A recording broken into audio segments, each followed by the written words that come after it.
नमस्कार, किचन सखीमध्ये तुमचं मनापासून स्वागत आहे। आज आपण बनवणार आहोत एकदम चविष्ट, झणझणीत आणि पारंपरिक खारी वांगी। सर्वात आधी आपण खारी वांग्याचं वाटण तयार करून घेऊया।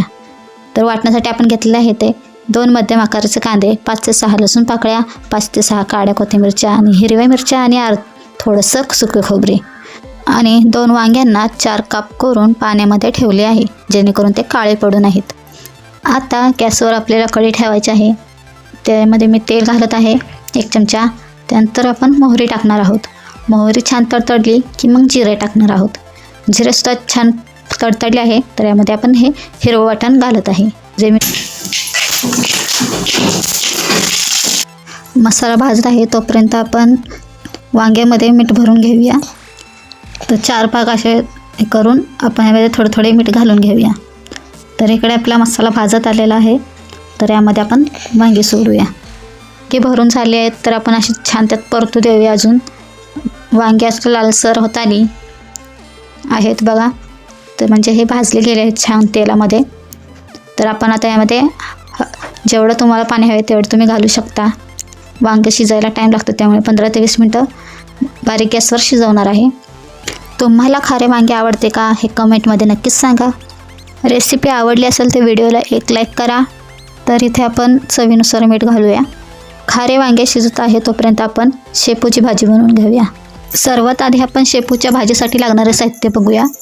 बारीक चिरलेला शेपू, भिजवलेली मूग डाळ, 4 ते 5 लसूण पाकळ्या, हिरव्या मिरच्या, मीठ आणि तेल आणि इच्छित शेंगदाण्याचा कूट। तर इथे मी तेल गरम करून घेते आधी। तेल गरम झाले की लसूण आणि हिरव्या मिरच्या परतून घेऊया। आता आपण बारीक चिरलेले शेपू धुवून घालायचे आहे याच्यामध्ये। तर सर्व भाजी आपली टाकून झालेली आहे। तर ही सर्व भाजी आपण मिक्स करून घ्यायची आहे, छान अशी पूर्ण तेलात मिक्स झाली पाहिजे। लसूण मिरच्या सगळं आपल्या भाजीला लागलं पाहिजे, असं पूर्ण मिक्स करून घ्यायची छान। आणि त्यानंतर आपण यामध्ये मुगाची डाळ जी भिजवलेली आहे ती आपण घालून घेऊया। साधारण अर्धी वाटी मुगाची डाळ आहे ही भिजवलेली, ती पूर्ण घालायची आहे।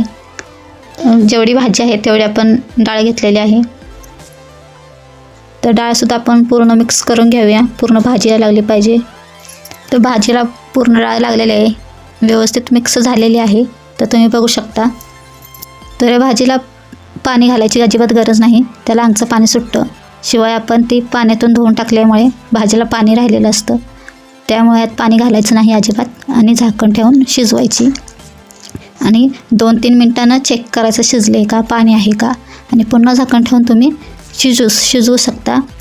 मुगाची डाळ असल्यामुळे थोडंसं 5 मिनटं तरी त्याला शिजायला वेळ लागणार आहे। तर आपली डाळ अजून थोडीशी कच्ची आहे। हे पूर्ण मिक्स गाठी तयार झाल्यात भाजीच्या, ते आपण मिक्स करून घेऊ। आणि त्यामध्ये आता आपण शेंगदाण्याचं कूट घालूया। इच्छिक आहे नाही घातले तरी चालतो, पण मी यात शेंगदाण्याचं कूट घालत आहे 2 ते 3 चमचे। आणि चवीपुरते मीठसुद्धा घालून घ्यायचे आत्ताच। आणि सर्व भाजी मिक्स करून पुन्हा 2 मिनटासाठी ही भाजी आपल्याला झाकण ठेवून शिजवायची आहे। तर आता 2 मिनटे झालेली आहेत, तर आपण बघूया ही भाजी शिजली आहे का। तर छान झाली आहे भाजी आपली, आणि आपण ही मस्त गरमागरम चपाती किंवा भाकरीसोबत खाऊ शकतो। अशाच हेल्दी आणि सोप्या रेसिपीजसाठी किचन सखीला सबस्क्राईब करायला विसरू नका। तोपर्यंत हसत राहा, हेल्दी खा आणि स्वस्त राहा।